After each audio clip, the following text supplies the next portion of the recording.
Dr. Mike Lohle here today with another edition of Lowly's Lounge. And today I'm going to talk about something that could be controversial but really shouldn't be. So please keep watching because this is about project management. It's not about politics. But ladies and gentlemen, the news just came out from Elon Musk at a recent investor call that he is going to be backing away from DOGE and focusing where he really was born to focus, and that's on Tesla and his other businesses going forward. The fact that that was stated is really the beginning of the end, or at least an evolution of something that has been very unique in American government.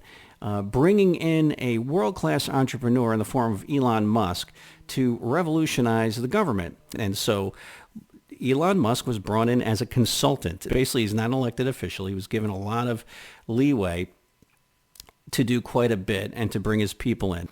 When you're an entrepreneur, and I've worked for entrepreneurial situations, okay, you don't have a lot of guardrails, right? You run the show. Elon Musk is used to running the show. And I think that he's one of our treasures, right? Tesla is a phenomenal story. And it's such a shame what's happened there because he's taken his eyes off the ball and he's focusing on DOGE. And I'm not faulting that, but it did, I think, create an issue for him. Again, his portfolio projects, SpaceX and Tesla, among others, needs, obviously his focus. He's like Tony Stark, needs to be involved there. Got involved in DOGE. What I'm looking at here is how DOGE then went about picking their projects, right? So the bottom line is that it's unclear to the casual observer. The execution is key, right? And the communication and understanding, the stakeholders involved. Nobody would ever argue with streamlining government. The question is how it was administered. When you have communication management, you think about all the different stakeholders that need to be communicated to and how they get communicated to. How are you going to build trust? So one of the things right now that is validly stated is that, what's he done? We've heard misstatements in savings and things like that. Now, one might say with the size of what Elon Musk and DOGE is trying to do, that kind of thing will happen. And I tend to agree, it may be. But quite bluntly, where do I go to even see it? How they're doing. So there's communication issues, right? There's also the issue of execution, preparing people for what's to come. This is moving at lightning speed. Now, as an entrepreneur, Elon Musk is used to that, right? He takes over Twitter. He can get rid of 80% of the people, no problem, because he's the sole proprietor. But the government works a little bit differently. It would be great if Donald Trump or somebody got on TV during primetime, hey, let it be Elon Musk as he leaves, and report exactly what happened. What were the savings? What are they going to be used for? Things like that.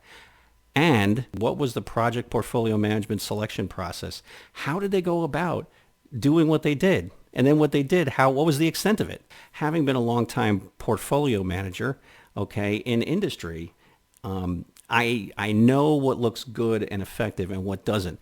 So when you do run a project, a program, or portfolio, which is what they do in government, like anything else, part of it is building trust. Okay, you build trust, right? First of all, with the American people. How do you get those folks that are not on your side, which happens in business all the time, to support you? You deliver effectively and you clearly communicate and you choose the right projects. Unfortunately, the level of confusion that went on, I think, damaged Musk's brand. And unfortunately, he also, and this is his topic for brand management, but he also alienated the people that are his very bread and butter in Tesla, for instance. These are things that you think through. You think through before you engage, okay? And unfortunately, I know they were trying to move very quickly, but they missed the opportunity to think through this project portfolio management effectively, their stakeholder management, and their communication management. I hope that Elon Musk goes back to Tesla and SpaceX and whatever other things he's working on in his portfolio. It was what he was born to do. I think Tesla is a brand that needs to be embraced. Personally, I don't own one, but I think it's a good American success story by an immigrant. All right, I'll see you online, and if you haven't subscribed, please do so. Thanks a lot.